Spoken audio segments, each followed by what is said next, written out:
प्रेम प्रणाम जी सुंदर साथ जी। आज कीर्तन ग्रंथ के 13वें प्रकरण का मंथन करेंगे।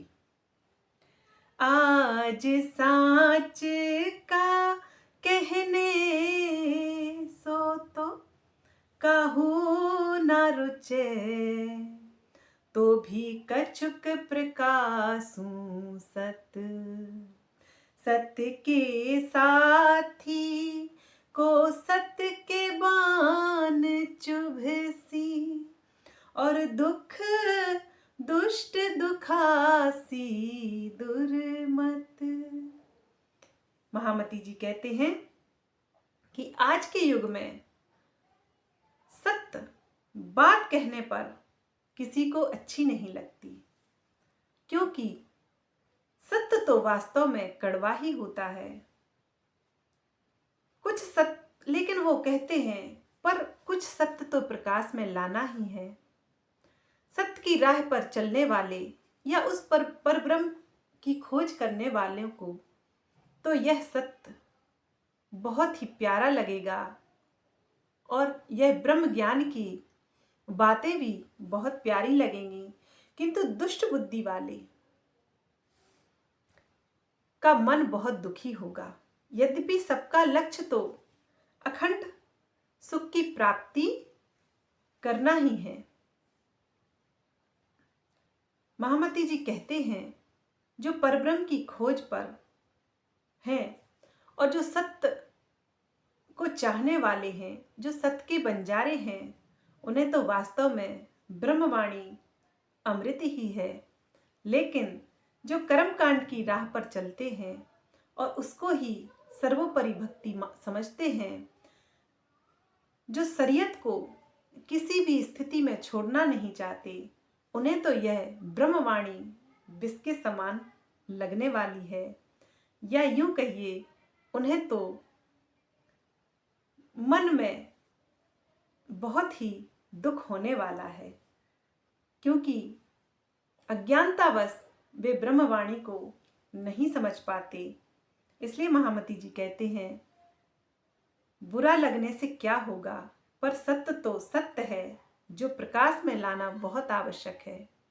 महामती जी कहते हैं कि ना जाने इस झुंड में कौन सुहागन नार। मुझे तो उन सुहागन नारियों को यह मैसेज देना है, और इस मैसेज, यह ब्रह्म ज्ञान देते समय यदि कोई वैष्णव भक्त, धार्मिक कहलाने वाले लोग यदि जागृत होते हैं तो बहुत अच्छी बात है। महामती जी कहते हैं ए सुख की सागर सतवानी, प्रकटी सोलई साधो विचार। अधिक अमृत सुखे सोचियां, तिन देखाया दरवाजे पार। महामती जी कहते हैं श्रीमद् भागवत की यह वाणी सत्य है और सुख का सागर है। बहुत से साधु पुरुषों ने इसका विचार किया है। सुखदेव जी ने तो अखंड ब्रह्मलीला के वर्णन द्वारा इसमें और अधिक प्रेम रस का संचार किया है, तथा सबको बेहद लीला की एक मनोरम झलक दिखाई है। महापुरुषों ने जो सच्चाई की खोज पर थे, उन्होंने ग्रंथों में बहुत सूक्ष्म रूप से उस ब्रह्मवाणी की साक्षियां दी हैं, पर लोग उन साक्षियों को नहीं देखते।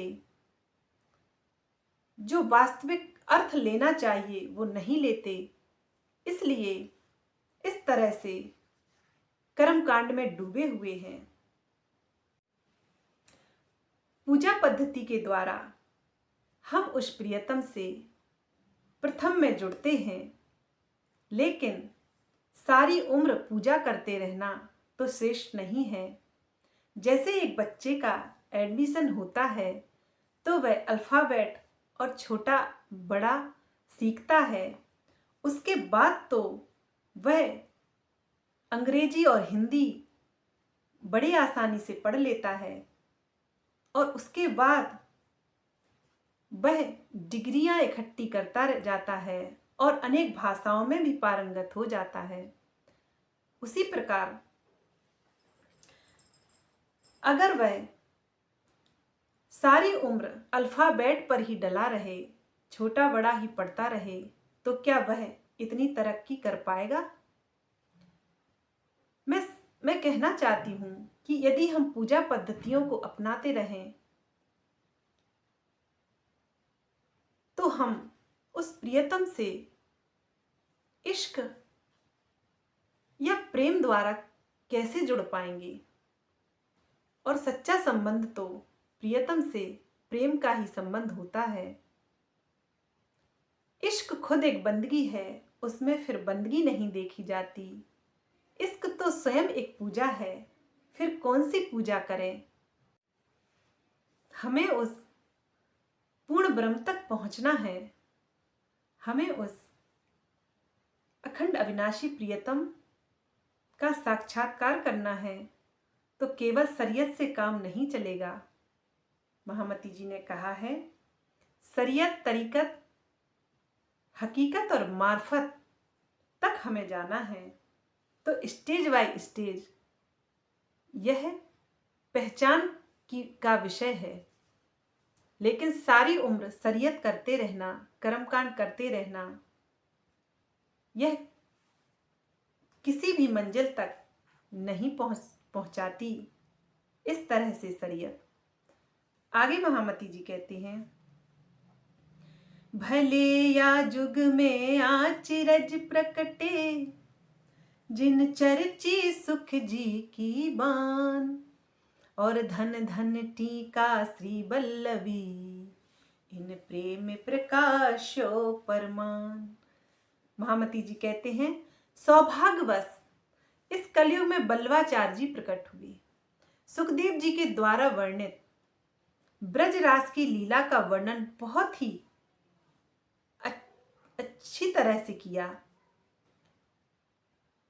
उनके द्वारा की गई सुबोधनी टीका धन्य धन्य है, जिसमें अक्षरातीत परब्रह्म के द्वारा की गई ब्रह्म लीला का वर्णन है। बल्लवाचार्य जी द्वारा रचित सुबोधनी टीका में ब्रज और रास के गहन रहस्यों का वर्णन है, जिसे वैष्णव आज तक नहीं समझे। वे तो बस कृष्ण मूर्तियों को पूजा करते हैं, अपने शरीरों को स्वच्छ रखने का प्रतिबंध करते रहते हैं, सुंदर सुंदर तिलक और मालाएं लगाते रहते हैं, लेकिन कभी सुबोधनी टीका के विषय में उन्होंने अध्ययन नहीं किया कि यह किस योग माया के विषय में बात कर रहे हैं, किस ब्रज की लीला में क्या रहस्य छुपा है, यह उन्होंने कभी जानने की कोशिश नहीं की। इसीलिए महामती जी वैष्णवों को के साथ साथ सारे संसार के लोगों को यह सिकापन दे रहे हैं कि इस तरह से मूर्ति पूजन से या कर्म कांड में लगे रहने से उस प्रियतम परब्रह्म का साक्षात्कार और पहचान नहीं हो सकती। इसलिए वे कह रहे हैं कि यह मैं कड़वा सत्य बोलने जा रहा हूं। बहुत से लोगों को यह बात बुरी लगने वाली है।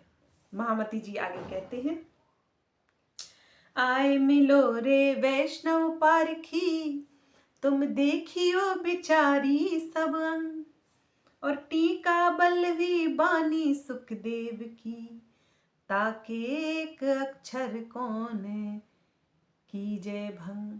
महामती जी कह रहे हैं, सत्य असत्य की परख करने वाले हे वैष्णवों, तुम सभी मिलकर मेरे पास आओ और अपने हृदय में इन विषयों पर विचार करके देखो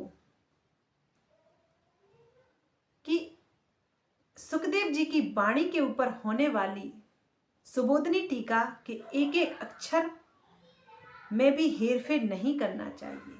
वे कह रहे हैं सुबोधनी टीका का एक एक अक्षर सत्य है। वह टीका, वह ग्रंथ, वह पुराण वास्तव में सत्य ही है, जिसमें ब्रह्म की चर्चा हो, जिसमें ब्रह्म का रहस्य उजागर किया गया हो। इसलिए कह रहे हैं कि सुबोधनी टीका का एक एक शब्द सत्य है। जब ब्रह्म सत्य है तो ब्रह्म से संबंधित हर बात सत्य है। इसलिए महामती जी यह समझाना चाहते हैं कि सत्य तो वास्तव में ब्रह्म ही है और कोई सत्य नहीं है, क्योंकि वह अनादि पर ब्रह्म, वह अक्षर से परे, अक्षरातीत, वही अखंड अविनाशी है। जब संसार नहीं था तब भी वह था, और जब संसार ना रहेगा तब भी उसका ही अस्तित्व रहेगा। इसलिए वह सत्य है और उसकी वार्ता सत्य है, उसका धाम सत्य है, उसकी रूहें सत्य हैं, उसका अखंड अविनाशी वह दिव्य ब्रह्मपुर परम धाम सत्य है। महामती जी आगे कहते हैं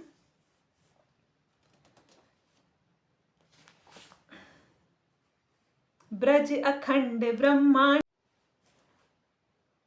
ब्रज अखंड ब्रह्मांड में हुआ दे विचार देखो रे बुधवंत, और एक रंचक ना राखी 14 लोक की, महाप्रलय कहयो ए सोअंत। महामती जी कह रहे हैं हे ज्ञानी जनों, इस बात पर विचार करके देखो कि ब्रज की लीला तो बेहद में अखंड हो गई है। उस महाप्रलय में 14 लोकों के इस ब्रह्मांड का एक कण भी नहीं बचा था। महामती जी कह रहे हैं अखंड ब्रज लीला और अखंड रास लीला तो बेहद में, अक्षर के ब्रह्मांड योग माया में, चतुष्पाद विभूतियों में अखंड आज भी चल रही है और वह अखंड हो गई है। लेकिन तुम लोगों को यह भी नहीं पता कि जो इस ब्रह्मांड में ब्रज में लीलाएं हुई थी, उस ब्रह्मांड का तो, उस ब्रह्मांड सहित 14 लोकों का महाप्रलय में लय हो जाने से एक भी कण उस लीला का या उस ब्रह्मांड का या उस ब्रज का इस संसार में अब नहीं बचा है। महामती जी कहते हैं ब्रज ने रास अखंड कहे प्रकट, सो तो नित नित नवले रंग, और एक रंचक रहे जो ब्रह्मांड की, तो टीका हो को हो वेरे भंग। इस टीका में स्पष्ट रूप से कहा गया है कि ब्रज और रास की लीला अभी भी अखंड रूप से विद्यमान है। इसमें नित्य की लीला, नित्य ही लीला की नवीनता बनी रहती है। यही महाप्रलय के पश्चात इस ब्रह्मांड का एक कण भी बचा रह जाए तो टीका का कथन झूठा हो जाएगा। महामती जी कहते हैं कि हे वैष्णवों, तुम यह क्यों नहीं समझते कि बल्लवाचार्य जी ने जो टीका की है उसका एक एक वचन सत्य है, उसको मानने को तैयार क्यों नहीं हो? या तो तुम इस टीका को झूठा कह दो या तुम वैष्णव नहीं हो, यह स्वीकार कर लो। दोनों बातें नहीं चल सकती। या तो तुम कहीं तो तुम वैष्णवों में सर्वोपरि, धार्मिकों में सर्वोपरि स्वयं को समझते हो और इस टीका को भी स्वीकार नहीं करते, अर्थात उससे विपरीत चलते हो तो तुम वैष्णव कैसे कहलाए। यही बात कते पक्ष के लोगों में भी दिखाई देती है। मोहम्मद साहब के मेराज नामे के बाद उन्होंने जो अल्लाह ताला की सूरत बताई, अल्लाह ताला से 90,000 हर्फ सुने, उनके विषय में कुरान पाक में स्पष्ट लिखा है कि वह अल्लाह ताला किशोर स्वरूप वाला, हसीन सूरत वाला है। वहाँ हौज कौसर ताल हैं और इस तरह से हम मोमिन, हम रूहें उसके साथ लीला करते हैं। लेकिन बड़े से बड़े काजी, बड़े से बड़े ज्ञानी उस अल्लाह को निराकार समझते हैं और मस्जिदों में मजारों की पूजा करते हैं और उस निराकार की इबादत करते हैं और कहते हैं कि उस अल्लाह की कोई सूरत नहीं है। तो मैं कहती हूँ, या तो मोहम्मद साहब के उस मेराज नामे को झूठा साबित करो, या फिर यह कह दो कि हम दीने पाक नहीं हैं। लेकिन वहां भी कतेक पक्ष में भी लोग दोनों बातों से असहमत हैं। ना तो वे मोहम्मद साहब के वचनों को झूठा कहते हैं और ना स्वयं को ही। इसलिए माया और ब्रह्म तो अलग अलग है। सूर्य और अंधकार एक स्थान पर नहीं रह सकता। सूर्य के आने पर अंधकार स्वतः ही मिट जाता है। लेकिन महामती जी कहते हैं कि वैष्णव सोचते हैं कि सूर्य भी वहां रह ले और अंधकार भी वहां रह ले, तो ये संभव नहीं है। महामती जी कहते हैं, तुम स्वीकार करो, या तो सुबोधिनी टीका झूठी है या तुम वैष्णव नहीं हो। स्पष्ट कह दो महामती जी।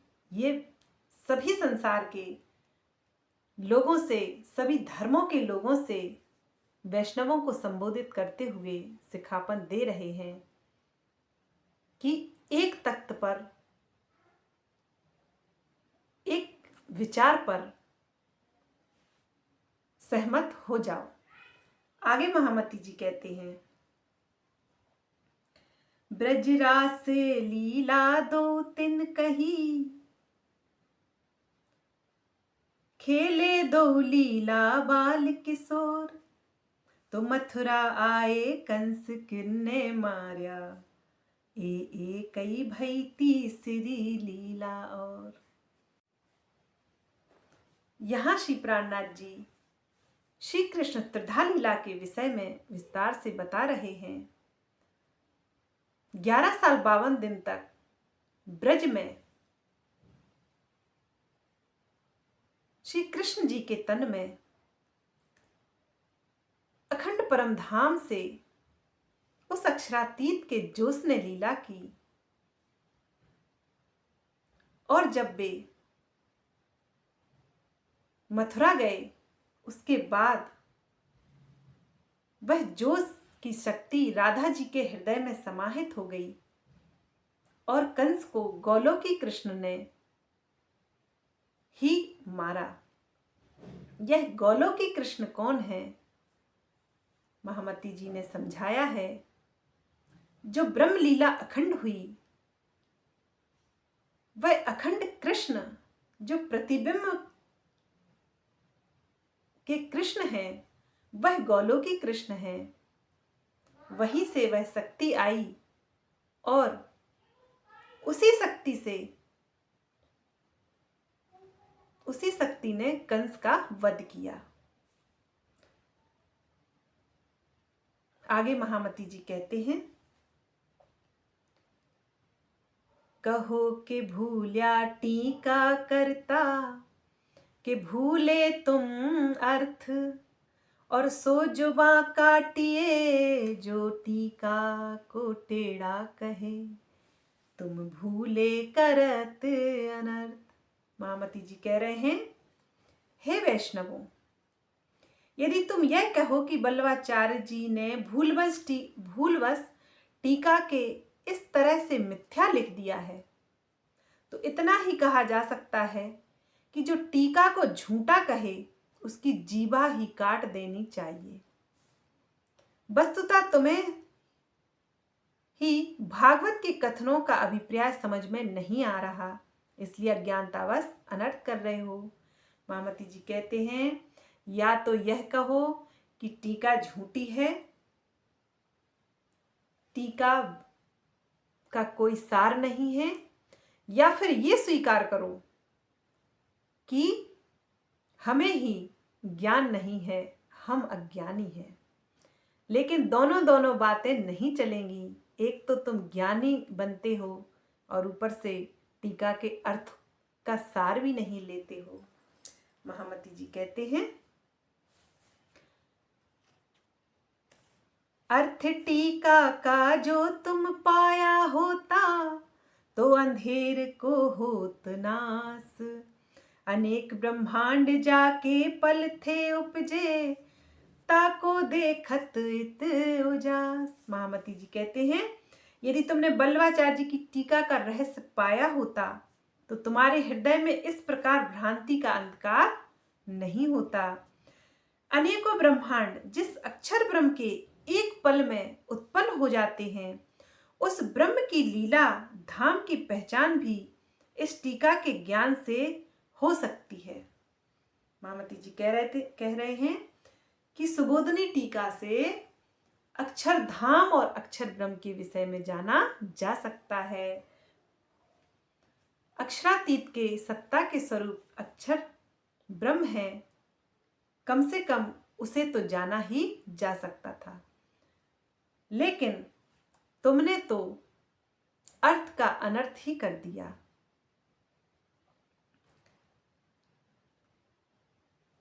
महामती जी कहते हैं, तुमको बल जो खुल्या होता इन बानी का, तो भटकत नहीं रे भरम, इत्थे देखो अखंड लीला प्रकट, तब समझत माया को भरम।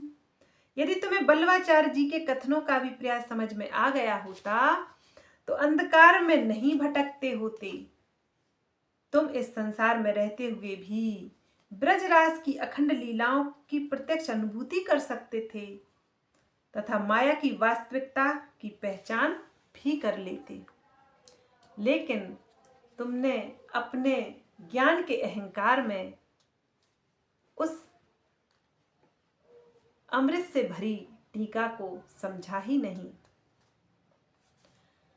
आगे कहते हैं, इन ब्रज रहने को ब्रह्मा बहुत तलफाया, पर पाई नहीं रे निर्वाण, सो सुखे तुम कैसे पाओगे, देखो अपनी चाल के निशान। महामती जी कह रहे हैं, इस अखंड ब्रज की धूली पाने के लिए ब्रह्मा जी बहुत तड़पे हैं, लेकिन वे प्राप्त नहीं कर सके। तुम्हारा आचरण ब्रह्मा जी के समक्ष कुछ भी नहीं है। यदि तुम अपने आचरण को देखो तो तुम्हें यह स्पष्ट रूप से विदित हो जाएगा कि जिस अखंड सुख को ब्रह्मा जी भी प्राप्त नहीं कर सके, उसे तुम कैसे प्राप्त कर लोगे। महामती जी कह रहे हैं कि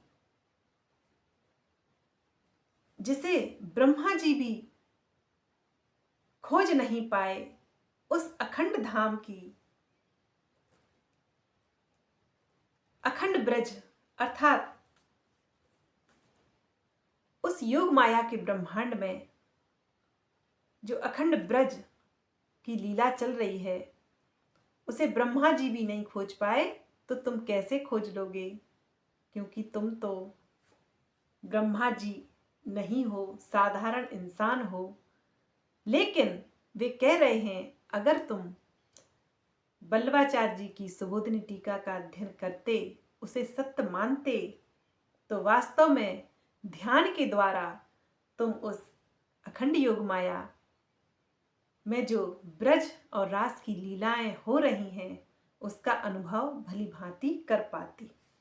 आगे महामती जी कहते हैं, ए झूठा भव जल अताह कहया, ताको पार न पायो किन क्या है, या को गोपत पक्ष गोपी कर निकसी, सो पार जाए मिल्याखन। महामती जी कहते हैं, मृग तृष्णा के समान दिखने वाला यह झूठा भवसागर अथाह है, इसका किसी ने था न पा पाई। लेकिन गोपियों के समान प्रेम करने पर इस भवसागर से तो निकला ही जा सकता है, उस प्रियतम तक भी पहुंचा जा सकता है। क्योंकि जब प्रियतम से सच्चा प्रेम होता है तो यह भवसागर गौपद वक्ष के समान सरल और छोटा हो जाता है। गौपद वक्ष का अर्थ है कि अथाह, जिसकी किसी ने था ना पा पाई। ऐसे भवसागर को प्रेम इतना सरल कर देता है, जैसे गाय के छोटे बछड़े के खुर से, पैर से गड्ढा हो जाने पर और उसमें जल भर जाने पर बड़ी आसानी से लोग मतलब उसको पार कर लेते हैं। इस तरह से प्रियतम के प्रेम में यह भवसागर बहुत ही सरल हो जाता है। महामती जी ने एक स्थान पर कहा है, सो फेर कहो गोपद बख्शियो भवसागर, हो गयो है तुच्छ एता भी ना दृष्टे आया, पर लिखने को नाम धराया। महामती जी कहते हैं, जब इश्क होता है, जब उससे सच्चा प्यार होता है, तो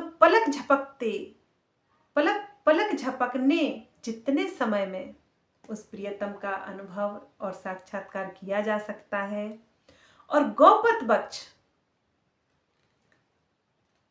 से भी कम समय में इस भवसागर को पार किया जा सकता है। वह तो गौपद वक्ष, वह तो दृष्टांत के अनुसार समझाने के लिए कहा गया है, केवल लिखने के लिए कहा गया है। जब प्रेम होता है तो वास्तव में गौपद वक्ष का गड्ढा भी नहीं रहता। इसलिए महामती जी ने प्रेम को सर्वोपरि बताया है। प्रेम से बड़ी कोई पूजा नहीं, यह महामती बार बार समझाते हैं। आगे महामती जी कहते हैं, ए प्रकाश विचार तुम देखा नाही, तुम वैभवे लगे रे विलास, अब महामत कहे जोत उधोत भई, ताको इत आए देखे उजास। महामती जी कहते हैं कि हे वैष्णवों, तुमने ज्ञान के इन वचनों पर विचार किया ही नहीं, तुम तो मायावी सुखों में ही डूबे रहे। अब तो तारतम ज्ञान का उजाला हो गया है, इसलिए आकर इस ज्ञान के सागर में डुबकी लगाओ। बिना ज्ञान के सागर में, बिना तारतम ज्ञान के प्रकाश में कोई भी इस भवसागर से पार नहीं हो सकता, उस अखंड अविनाशी प्रियतम की पहचान नहीं कर सकता। महामती जी कहते हैं, इसलिए सभी सुंदर साथ को चाहिए की वाणी का मंथन करें, उन ग्रंथों के गुह रहस्य को समझें जो ब्रह्मज्ञाओं को महामती जी समझाना चाहते हैं। सुंदर साथ जी 13वां प्रकरण समाप्त हुआ। प्रेम प्रणाम जी।